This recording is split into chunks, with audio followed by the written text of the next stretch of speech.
네, 안녕하세요. 칼부자입니다. 시청하시기 전에 구독하기, 좋아요, 알람 설정, 그리고 멤버십까지 부탁을 드리겠습니다. 네, 드디어 3월달 메트로 밴쿠버 주택시장 리포트가 나왔습니다. 일단은 제목을 한번 볼게요. 조선일보에 나온 기사들인데요. 광역 밴쿠버 주택시장 바닥 찍고 기지개, 3월 주택 거래량 집값 전월 대비 증가세, 매물 적체도 점차 해소, 본격 상승장이라고 이제 제목을 붙여서 나왔어요. 한번 좀 내용을 보도록 하겠습니다. 네, 이제 겨울을 지나고 봄에 들어서 다시 살아나면서 집값도 완만한 상승세 추세를 지속하는 듯 보인다. 네, 그래서 이번 3월 달에 총 거래량은요. 2,535건입니다. 2,535건. 네, 그 가격도 전월 대비 조금 올랐고요.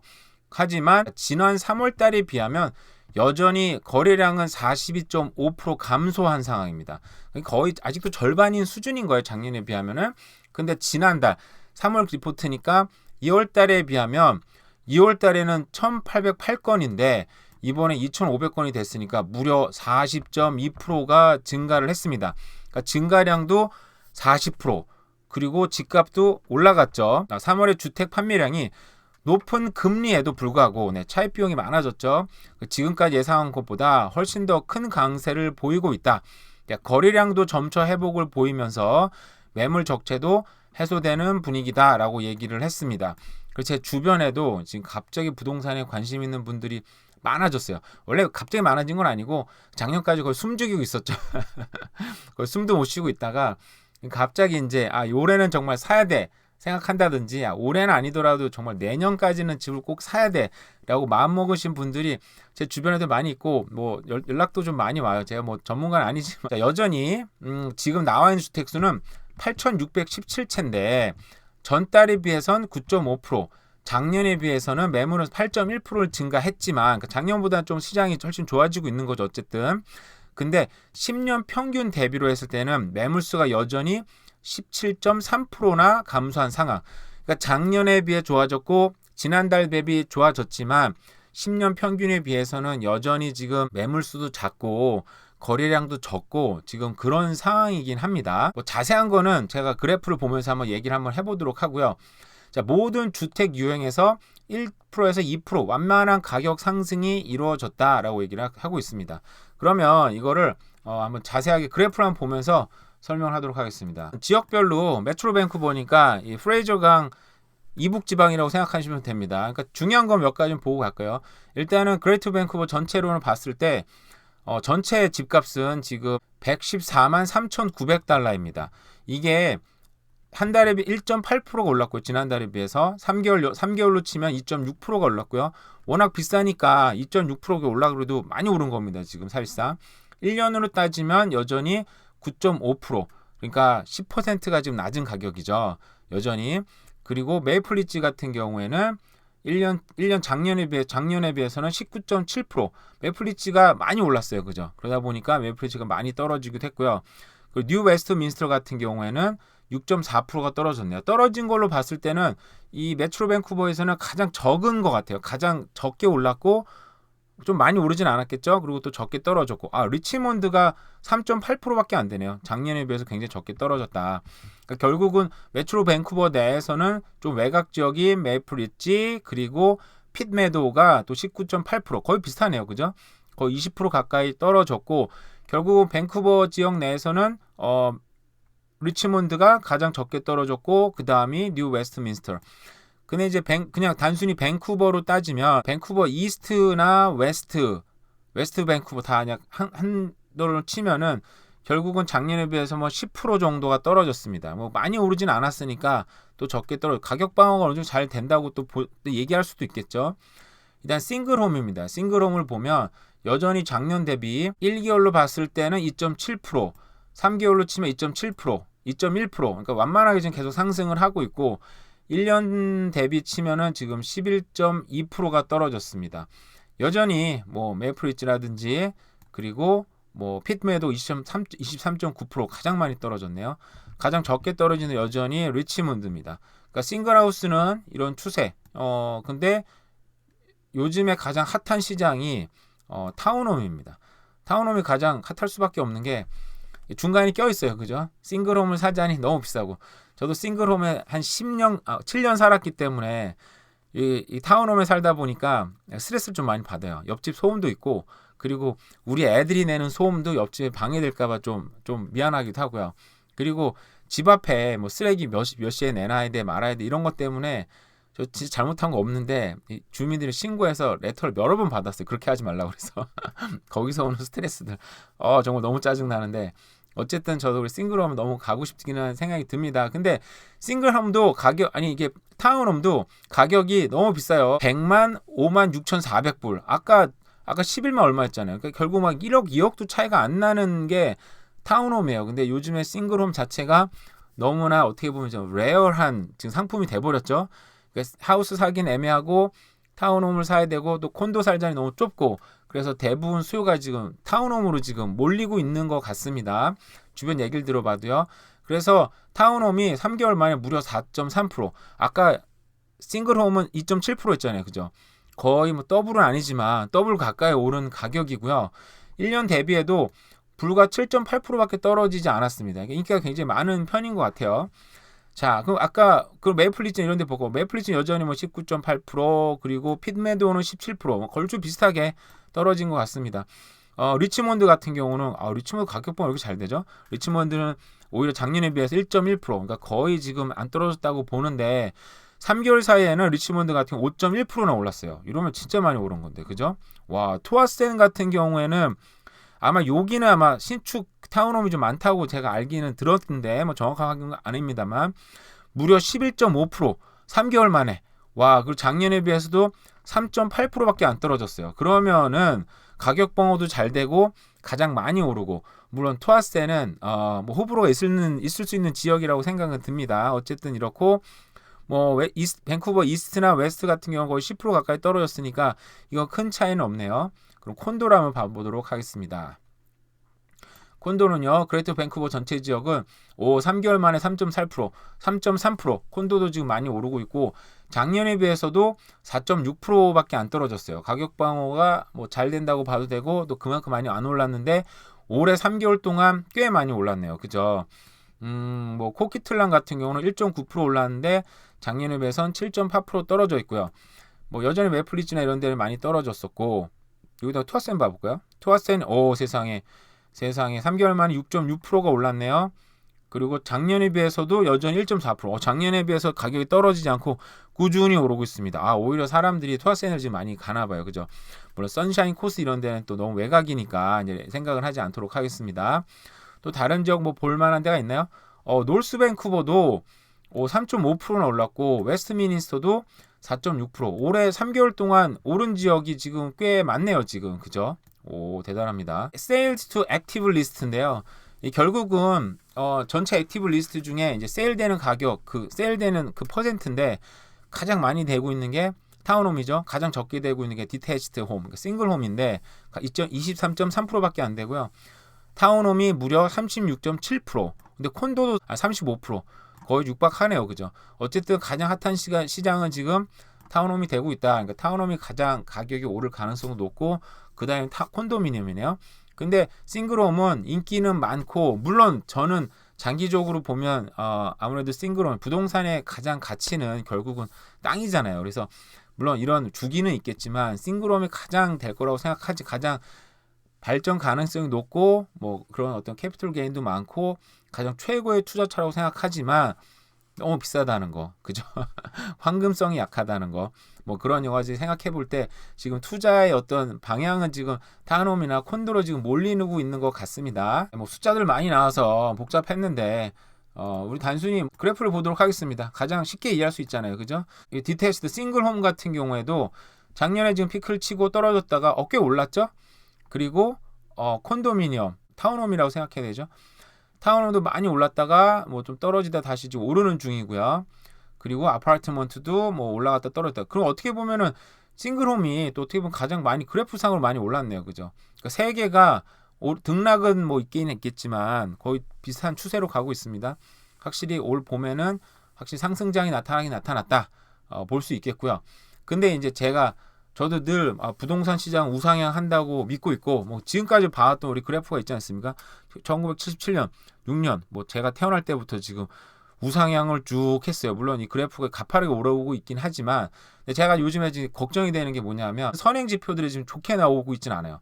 캐나다 주택담보대출 신청 감소, 금리 인상 여파로 1월 대출 2년 만에 가장 큰 폭 감소. 물론 이거 1월 대출이긴 합니다만 사람들이 집을 사는 거를 좀 주저주저 한다든지 아니면 대출이 잘 안 나오다 보니까 잘 못 사는 부분도 있고 이런 선행 지표들이 좀 잘 나오지 않는다라는 거. 그리고 우리도 미국을 또 봐야 되지 않습니까? 또 미국이 또 슬슬 슬로우 다운 시작하면 당연히 전 세계로 이런 여파가 넘어갈 테니까 미국의 프라이빗 페이롤이 그러니까 프라이빗 섹터의 그 잡이 지금 상승하긴 했어요.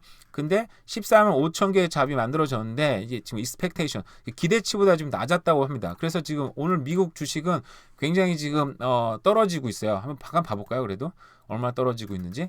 지금 다우는 지금 0.23% 올랐는데 지금 S&P 500, 나스닥 그리고 러셀도 지금 많이 1.2% 떨어지고 있네요.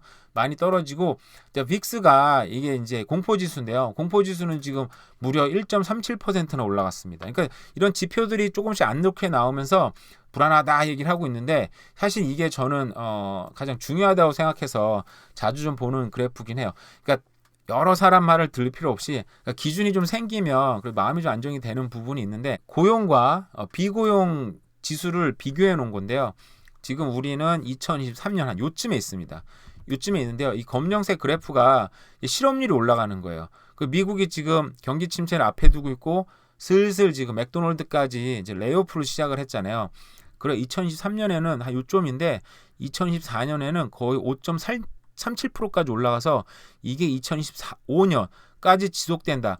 좀 떨어지긴 하겠지만 2026년에도 지금보다 훨씬 더 높은 실업률이 나올 거라고 예측을 하고 있습니다.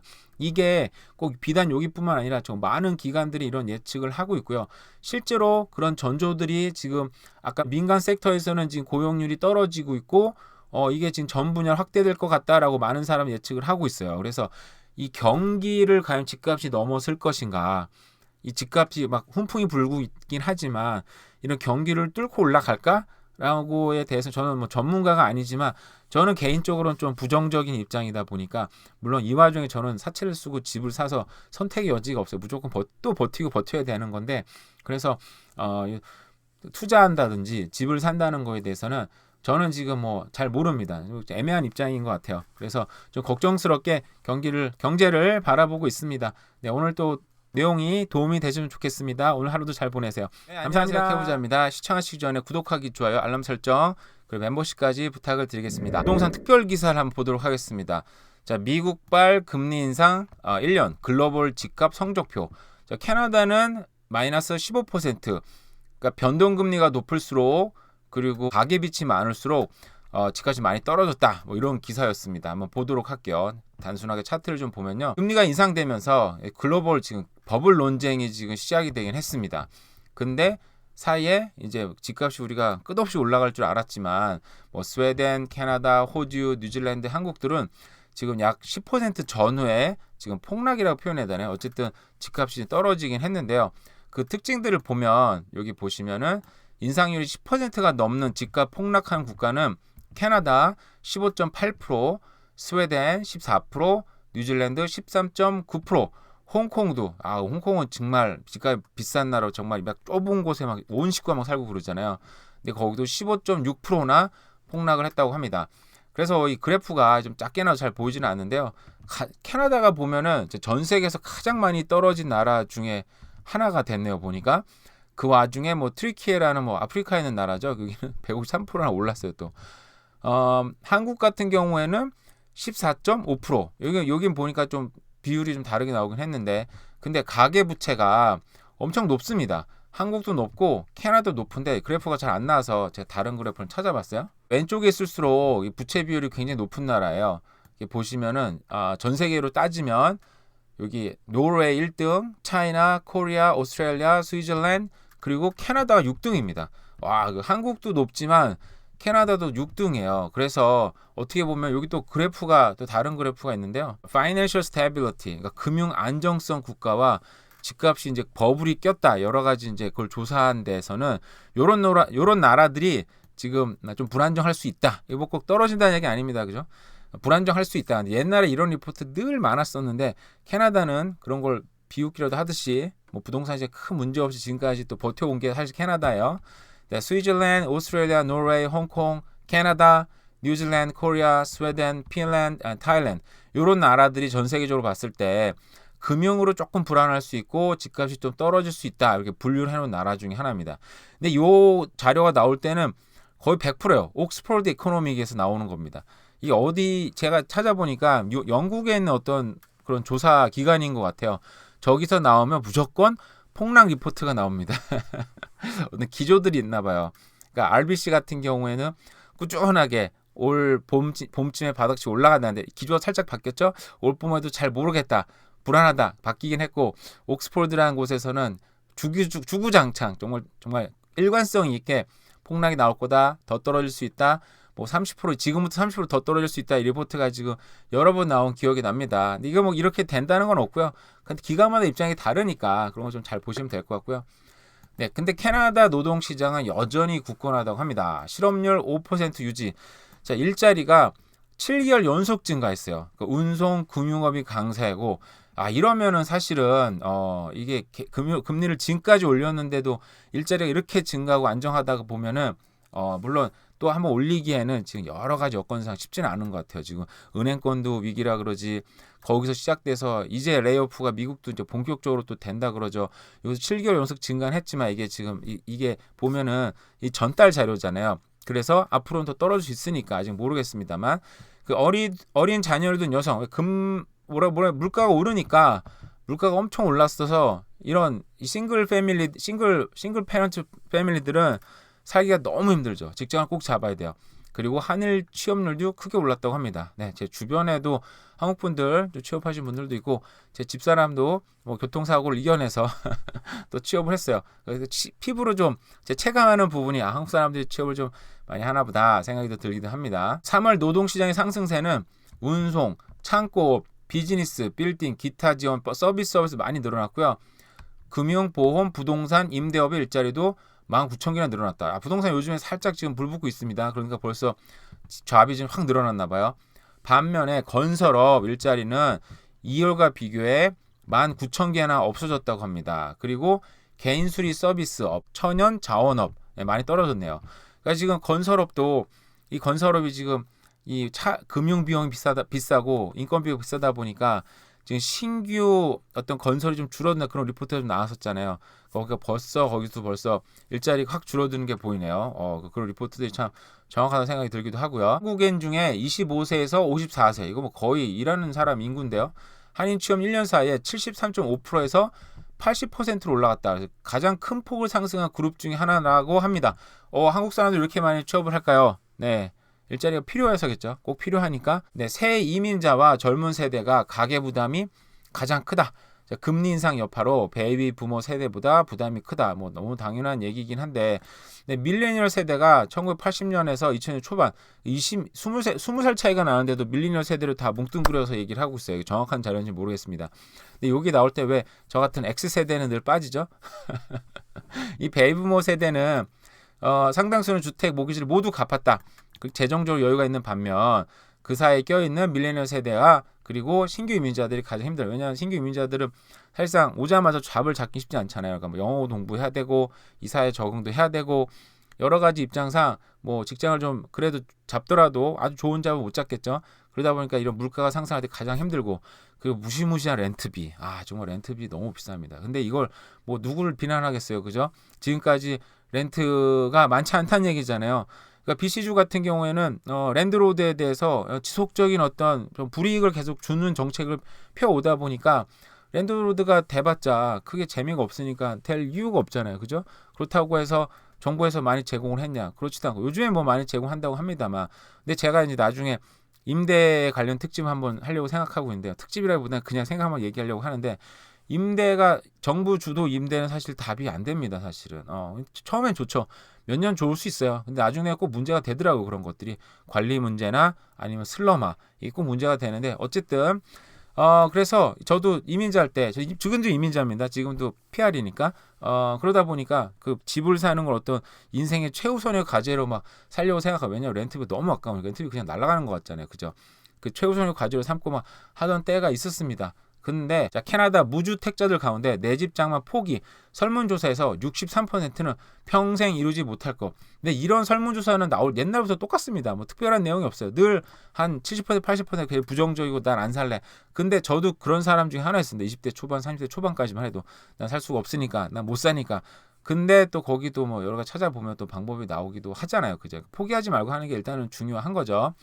76%가 주택은 가장 좋은 재산 증식 수단으로 생각하고 있으나 하지만 주택 소유는 부자여만 가능하다. 네, 뭐 의견 뭐 맞는 얘기기도 하고 꼭 부자가 아니더라도 거기에 걸맞는 집을 또 살 수는 있으니까 그죠? 그러니까 뭐 예를 들어서 너같이 뭐 저같이 네 가족인데 방 하나를 사기는 사실 쉽지는 않잖아요, 그죠? 현실적으로. 그러니까 거기서 오는 문제가 생기니까. 근데 뭐 대안으로 어떻게 보면 좀 더 외곽으로 빠져서 뭐 방 하나에 뭐 댄 하나라도 세 가지고 어떻게든 좀 같이 살 수 있는 방향. 좀 외곽으로 빠져야죠. 사람의 특징이 자기가 살고 있는 데를 떠나기 싫어합니다. 저도 마찬가지예요. 근데 나도 떠나기 싫지. 나도 애들 교육 문제도 있고 그렇지. 나도 이런 거 너무 당연히 생각했는데 제가 이제 캘거리에서 BC주로 이사 와서 제가 이제 그 프레이저 하이츠라는 곳에 1년 동안 반지하에서 렌트를 했어요. 근데 반지하 렌트가 굉장히 쉽지는 않았습니다. 왜냐면 여기 다 나무를 짓다 보니까 소음이 너무 장난이 아닌 거예요. 정말 한국에서는 그 주택 그 층간 소음 때문에 안 좋은 일도 막 일어나고 그러잖아요. 그게 정말 이해가 되더라고요. 저도 너무 화가 나고 이 도대체 나를 너무 무시하는 거 아닌가 몇 번 올라와서 막 싸우려고 했었죠. 근데 뭐 그렇게 되진 않았습니다만 일방적으로 혼나고 내려왔지만 또 이사를 했는데 애가 와서 그러더라고요. 나 이번에 또 스쿨로 트랜스퍼하면 내가 지금 5번째 하고 있다고. 그래서 에이 설마 그럴 리가 없지. 내가 이사를 많이 다녔어? 따져보니까 맞더라고요 정말. 그래서 내가 너무 많이 이사 다녀서 내가 친구가 없다고. 그래서 너 미안하다. 너무 미안하더라고. 그래서 내가 이사를 이렇게 많이 다녔냐. 근데 그때 캘거리 때는 제가 집을 사서 이사한 건 한 번이었고 그 전에 계속 렌트를 하면서 좀 더 싸면서 좋은 데를 찾고 제가 직장 가까이 가다 보니까 그렇게 됐더라고요. 그렇게. 그래서 너무 미안한 거예요. 그때 영어 잘 못했던 애들인데 이사 다니느라 친구도 없다 그러니까. 그래서 이제 이사 가지 말자. 지금 여기서 이제 오래 살자라고 이제 지금 집을 사서 살고 있습니다만 어쨌든 근데 뭐 저 이사 많이 다녀보니까 또 뭐 그게 막 큰 문제는 아니더라고요. 또 애들은 또 그때그때 적응하고 지금 또 친구 사귀어서 잘 적응하는 거 보니까 그래도 이사를 많이 했구나. 어쨌든 미안하긴 하지만 그래서 좀 외곽으로 빠지면서 적정한 집을 찾아서 하면 됩니다. 그러고서 집을 팔면서 서서히 또 안쪽으로 들어오면 되죠. 물론 그게 쉽지는 않습니다만 그렇다고 해서 내가 좋아하는 지역 그잖아요. 내가 아주 좋아하는 지역 예를 들어서 코키틀람에 한국 사람도 많고 인프라도 잘 갖춰지고 깔끔하고 깨끗하고 좋아서 거기 렌트를 한 5년 살다 나면 세상이 뒤집어져 있습니다. 정말 이게 문제인 거예요. 그죠? 렌트를 사서 좋아. 번화비 살고 좋습니다. 근데 거기 렌트를 5년 살다 거기 좋고 인프라가 생겨 친구도 생기고 학교도 좋은 학교 다니잖아요. 그리고 거기 5년 동안 있다가 이사 가야지 생각하면은 옛날에는 그 세상이 그냥 확 뒤집어져 있으니까 빨리 결정을 하는 게 좋습니다. 여전히 그런 생각을 하고 있어요. 여전히 부동산 지금 가격이 많이 떨어졌으니까 지금 살면서 나쁘진 않겠죠. 네, 38%의 메트로 밴쿠버 하우스홀드가 지금 렌트를 하고 있다고 합니다. 거의 40%나 렌트를 하고 있네요. 그죠? 이러니까 렌트가 정말 대란이고 지금 많이 공급한다고 해도 문제는 그죠? 뭐 저처럼 또 투자하는 사람들 또 멀티하우스를 소유하고 있는 사람들이 더 불을 켜고 있어요. 부동산에 관심 있는 사람들은 더 지금 막 불을 켜고 달려들고 있는 거죠. 그러니까 포기하면 안 됩니다. 이 많은 막 70% 포기했다. 말만 저렇게 하는 거죠. 그죠? 절대 포기하지 말고 사야 되고 그나마 주택 정책 중에 이거 되게 괜찮다고 느낀 거는 이제 여기 BC주에서는 여기 사진 보시면은 집 하나 들어갈 수 있는 이게 원 낫이잖아요. 한 개 낫에 여기 집이 좀 큰 게 들어갔잖아요. 근데 이게 멀티 패밀리 하우스로 4개까지 가능하다고 합니다. 저도 처음에 이 기사 보고 이전에 나왔던 발표 보고 무슨 소리 하는 거지 어떻게 저렇게 만들어 생각했는데 이거 보니까 이렇게 만들면 되는구나. 다시 밑에 사진 좀 나와 있으니까 볼게요. 이렇게 한 낫에 우리 하우스 하나 들어가면 이 방이 뭐 4개 5개 들어가서 아주 쾌적하게 살 수 있지만 이제 주택 나뉜다 보니까 아무래도 근데 집이 좀 코너에 있어야 될 것 같아요. 이게 집인데 한가운데 있으면 앞에 길을 못 내니까. 근데 이런 식으로 예를 들어 코너에 있는 하우스를 샀다. 그래서 하우스를 투자할 수 있고 그리고 빌딩할 수 있는 능력이 있으면 굉장히 좋은 어떤 계기가 되지 않을까라는 생각이 좀 들기는 들어요.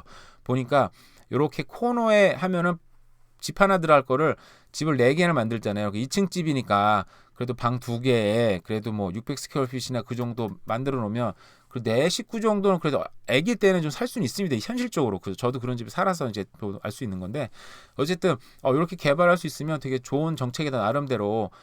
물론 이게 어떻게 보면 야, 돈 있는 사람들, 개발할 수 있는 사람들만 돈 버는 거 아니냐 그러면 맞아요. 근데 그 사람들이 돈을 벌어야 저런 렌트하우스들이 시장이 나옵니다. 그 사람들 돈 버는 거 배 아프다고 안 돼 막으면 오히려 진짜 정작 집이 필요한 사람들이 집을 구할 수가 없어요. 그러니까 돈을 더 벌게 해주고 그 사람 돈 벌게 해줘야, 저는 빌더 아닙니다. 그 사람 돈 벌게 해줘야 결국 집이 필요한 사람들도 집을 찾을 수가 있어요. 그러니까 이게 바로 윈윈 아닌가 싶은 생각이 들긴 하네요, 개인적으로. 네, 빠르게 식어가는 미국 노동시장, 경기 침체가 본격화되나? 근데 빠르게 식어간다고 했는데 아까 한국, 캐나다도 지금 여전히 건전하다 보였죠? 그리고 3월 신규 고용자 수가 23만 6천 명인데 네, 예상치는 23만 8천 명이었대요. 겨우 2천 명밖에 차이가 안 납니다. 이걸 뭐 빠르게 식어간다 얘기할 수는 없지만 근데 금리 인상 부담으로 기업들의 대규모 해고는 지속된다고 이미 발표가 됐고 준비하고 있는 기업들이 있겠죠. 그러다 보니까 앞으로 더 많은 해고가 일어날 거야. 그리고 금리도 지금 최고점에서 떨어지진 않고 이게 유지가 된다고 얘기하잖아요. 그죠? 은행권의 금융도 은행권의 불안도 지금 시작된 상태다 보니까 그러니까 저 정말 작년부터 뭐 불황이 온다 얘기했지만 이제 정말 본격적으로 좀 오는 것 같고요. 그리고 집값도 지금 뭐 좀 올라가긴 했는데 이게 다시 또 떨어지거나 되게 지지부진한 모습으로 보이지 않을까라는 생각은 하고 있습니다. 네, 이상으로 또 우리 또 오늘이 롱 위켄드 시작이 됐네요. 그죠? 오늘이 굿 프라이데예요. 대부분 쉬시겠지만 저는 헬스케어에 근무하다 보니 이런 롱 위크엔드가 사실은 크게 뭐 의미가 없어요. 사실은 늘 스케줄대로 일을 하니까 물론 돈을 더 주긴 합니다만 저도 집에서 쉬고 싶은데 뭐 애들하고 늘 놀았지만 이제 애들이 다 커서 저를 필요로 하진 않습니다만 물론 어쨌든 그런 차이가 있네요. 또 오늘도 또 대략 살펴본 부동산 뉴스와 경제 뉴스였습니다. 오늘 하루도 잘 보내세요. 네, 안녕하세요. 해보자입니다. 시청하시면 구독하기, 좋아요 부탁드립니다. 네, 제가 오늘 시간이 없어서 간단하게 찍으려고 일단 카메라를 켰어요. 그리고 편집을 제가 못하는 관계로 대충 찍고 해야 될 것 같아요.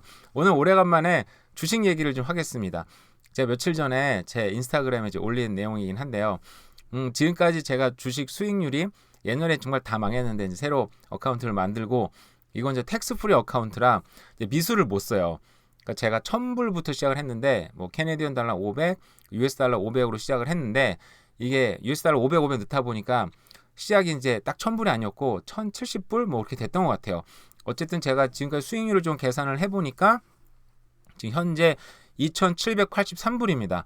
그래서 수익률이 한 260% 정도가 나왔더라고요. 보니까 물론 저도 이제 실력이 아니라고 생각하고요. 그냥 운 좋게 들어가서 지금 하고 있다는데 목표는 일단 1000불을 갖고 10만 불, 그러니까 1억을 만드는 거죠. 100만 원 갖고 1억을 만드는 얘기하면서 웃기긴 한데 말도 안 되는 프로젝트를 지금 한번 시작을 해봤어요.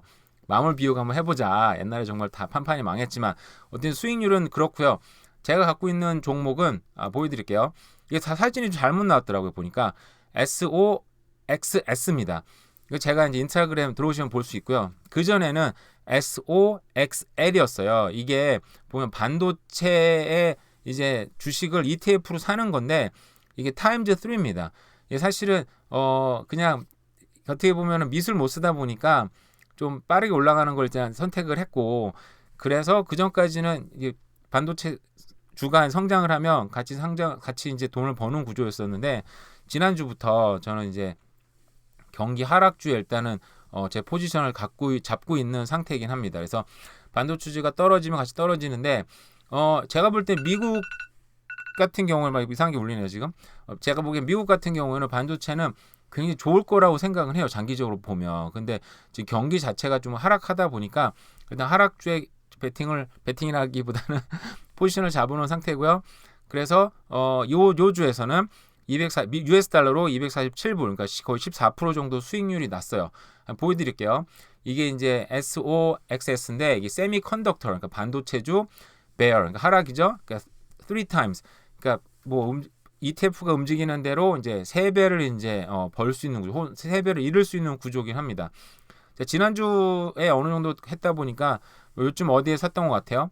이게 보면은 먼슬리로 보고 6개월 정도 보면은 지금 엄청나게 계속 하락 중이거든요. 왜냐하면 미국 같은 경우에도 리쇼어링 때문에 모든 공장을 미국으로 들여오고 있잖아요. 그래서 어떻게 보면 제가 볼 때는 미국 반도체 회사들은 미국 AI나 미국 이제 그 실리콘밸리나 미국 빅테크주들이 망하지 않는 한 그게 잘 되지 않을까. 근데 빅테크주들 미래가 지금 불확실한 부분이 생긴 것 같아요. 제가 볼 때는. 그래서 일단은 단기적으로 좀 하락하지 않을까. 일단은 여기 포지션을 잡았는데 저는 이거는 오래 갖고 있지는 않을 거고요. 어느 정도 지금 벌써 14%나 났어요. 그래서 목표는 일단 20%인데 20% 넘기면 일단 팔고 현찰로 좀 갖고 있을까라고 생각은 하고 있습니다. 이거 얘기한다고 저를 따라하라는 얘기는 절대 아니고요. 그냥 저는 이렇게 했더니 수익이 좀 낮다. 그냥 말씀을 드리는 것 뿐이에요. 그리고 제가 어제 인터넷에서 본 건데 너무 재밌어서 한번 소개 한번 해드릴게요. 자, 현자가 말하는 행복하게 사는 방법. 자, 행복을 얻으려면 어떻게 해야 되나요? 그랬더니 인도 현자인가 봐요. 그랬더니 바보들과 다투지 말아야 됩니다. 그러니까 결국 바보들과 싸워봤자 내 인생만 낭비하고 시간만 낭비하는 거잖아요. 그랬더니 이 사람이 저는 그렇게 생각하지 않습니다. 그랬더니 네, 당신 말이 옳습니다. 저도 어제 이거 우연히 보고서 굉장히 재밌었는데, 그렇죠. 정말 어떻게 여기서 얘기하면 다시 또 자기 생각을 얘기할 텐데 대부분 그죠? 그랬더니 맞습니다. 당신 말이 정말 옳습니다. 자기 말 실천하는 현자였던 것 같아요. 그래서 이럴 때는 어떻게 됩니까? 말을 말자. 그래서 말을 정말 말고 있습니다. 아유, 노답하면서. 저 우연히 보고 엄청 혼자 웃었었는데, 요즘에 정말 말이 많죠. 우리 삶에서도 그렇고 경제도 올라가다 떨어진다. 부동산도 올라가다 떨어진다. 저도 알 수는 없습니다. 저도 오를 것 같기도 하고 어느 순간에 또 떨어질 것 같기도 하고. 제 포지션 일단 다 오르는 포지션의 대부동산이나 유일하게 주식만 아주 일부 금액을 지금 하락 포지션을 잡았던 거죠. 그러니까 장기적으로 분명히 우상향할 거라는 믿음은 변치 않고, 근데 중간에 등락을 좀 그 파도를 탈 것인가 안 탈 것인가에 대한 자기 선택이 좀 남아 있는 것 같습니다. 네, 오늘도 비가 오지만 일단 연휴입니다. 저는 또 오늘 일을 하지만 오늘 연휴도 잘 보내시고 오늘 하루도 잘 보내세요. 감사합니다.